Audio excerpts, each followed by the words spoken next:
Assalamualaikum warahmatullahi wabarakatuh.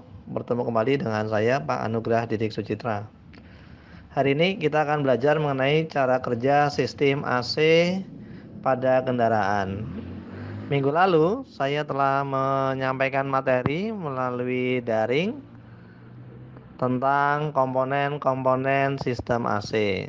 Kalau kalian masih ingat, komponen sistem AC ada kompresor, kemudian kondensor, kemudian ini ada cooling fan atau kipas pendingin, kemudian ada receiver dryer, ada katup ekspansi atau expansion valve, kemudian ada evaporator, ya, kemudian ada blower.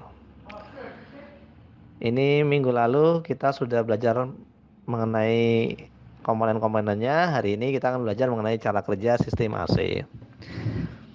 Ya, cara kerjanya itu dimulai dari kompresor. Ini kita lihat kompresor. Ya, kompresor nanti akan bekerja, ya, berputar. Ini melalui puli dihubungkan dengan puli porosengkol menggunakan V-belt. Artinya nanti ketika mesin hidup, AC dihidupkan, maka ini nanti, ya, magnetic clutch yang ada di sini akan bekerja sehingga putaran dari puli akan menggerakkan puli kompresor sehingga kompresor akan bekerja.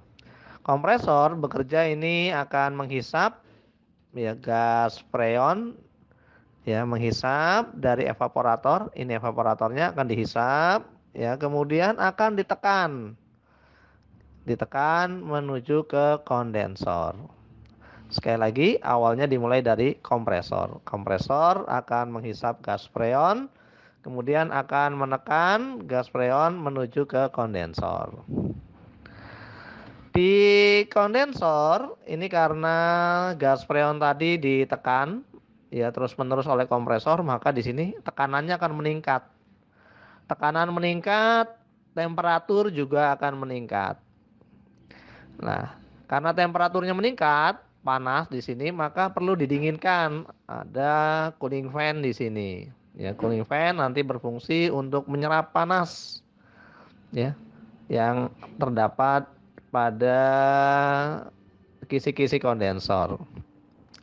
Nah, sifat dari freon, ya, semakin tinggi tekanannya, ya, ditekan terus oleh kompresor, maka nanti si gas freon tadi, ya, karena tekanannya tinggi, dia wujudnya berubah.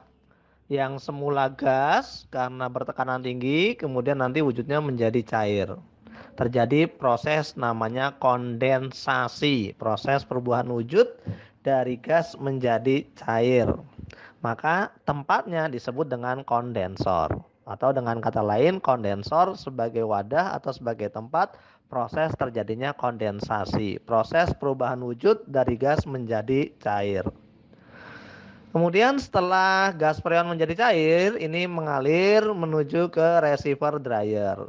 Receiver dryer ini punya fungsi sebagai filter atau penyaring. Menyaring kotoran-kotoran yang mungkin terbawa selama freon bersirkulasi. Selain kotoran juga menangkap uap air. Ini tidak menutup kemungkinan ada uap air yang kemudian nanti masuk ke dalam sistem AC. Dan nanti ini akan ditangkap di receiver dryer. Ya, sekali lagi receiver dryer berfungsi sebagai filter atau penyaring. Setelah melalui receiver dryer, ya, gas freon yang sudah dalam bentuk cair kemudian nanti akan mengalir menuju ke expansion valve. Nah, ini, ya, ini yang disebut dengan expansion valve. Expansion valve ini berupa katup, ya, berupa katup yang nanti sewaktu-waktu akan terbuka dan akan menutup. Ya, di sini terdapat lubang sempit, lubang kecil, ya. Nanti ketika terbuka, maka gas freon yang dalam bentuk cair di sini bertekanan tinggi akan melewati lubang sempit menuju ke evaporator. Apa yang terjadi setelah melewati lubang sempit, ya?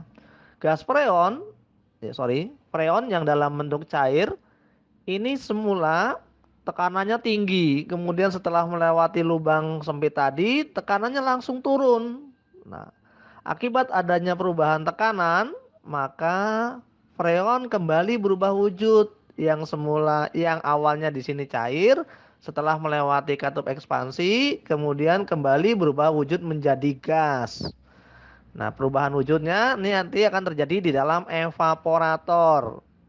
Nah, disebut evaporator karena terjadi proses evaporasi, perubahan wujud dari cair menjadi gas. Pada saat terjadi perubahan wujud dari cair menjadi gas, maka udara panas yang ada di sekitar evaporator ini nanti akan diserap oleh evaporator ya, sehingga nanti kisi-kisi dari evaporator ini menjadi dingin. Nah, kisi-kisi yang sudah dingin ini karena tadi panasnya diserap ya, akan dihembuskan udara oleh blower, dihembuskan udara oleh blower menuju ke dalam kabin kendaraan. Freon yang sudah dalam bentuk cair yang berada di dalam evaporator ini kemudian nanti dihisap kembali masuk ke dalam kompresor.